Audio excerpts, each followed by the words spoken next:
નમસ્કાર, આપ જોઈ રહ્યા છો યુટીસી ન્યૂઝ। ભારત સરકાર હવે તમારા કરેલા મેસેજ જોઈ પણ શકશે અને એ મેસેજને ડિલીટ પણ કરી શકશે। દૂરસંચાર અધિનિયમ 2023 નો જે કાયદો જે સંસદમાં પાસ થયો હતો તેને આજે લાગુ કરી દેવામાં આવ્યો છે।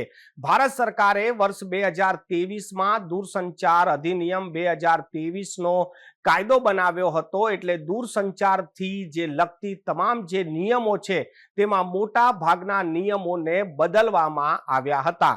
આ નિયમોમાં હવે જે દૂરસંચારથી લગતા જે અલગ અલગ નિયમ છે એ નિયમમાં સિમ કાર્ડ વેચવાથી લઈને જે ઉપયોગ કરતા લોકો છે તેમને કોઈ પણ પ્રકારનું નુકસાન ના થાય કે પછી તેઓ દૂરસંચારના માધ્યમથી કોઈને નુકસાન ના કરી દે તેને લઈને કડક કાયદા બનાવવામાં આવ્યા છે અને આ કાયદાઓનું પાલન હવે આજથી શરૂ પણ થઈ ગયું છે।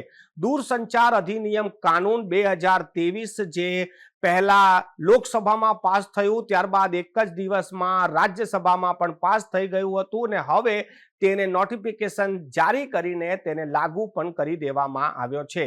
આ કાયદામાં સ્પષ્ટ કહેવામાં આવ્યું છે કે કોઈ પણ એવી આપાતકાલીન પરિસ્થિતિનું નિર્માણ થશે તો સરકાર લોકોના મેસેજોને પણ સ્કેન કરશે અને સ્ક્રીનિંગ કર્યા બાદ જ મેસેજ આગળ જશે। એટલે હવે સોશિયલ મીડિયા પર કરેલા મેસેજો પણ સરકાર વાંચી શકશે અને સરકાર તેને ડિલીટ પણ કરી શકે છે। પરંતુ આપાતકાલીન પરિસ્થિતિમાં આ કાનૂન બન્યા બાદ હવે દૂરસંચાર જેના જે નિયમો હતા જેમાં સિમ કાર્ડ વેચવા માટે અને સિમ કાર્ડ વેચવામાં જો કોઈ ગડબડી થાય તો તેની સજામાં પણ વધારો કરી દેવામાં આવ્યો છે।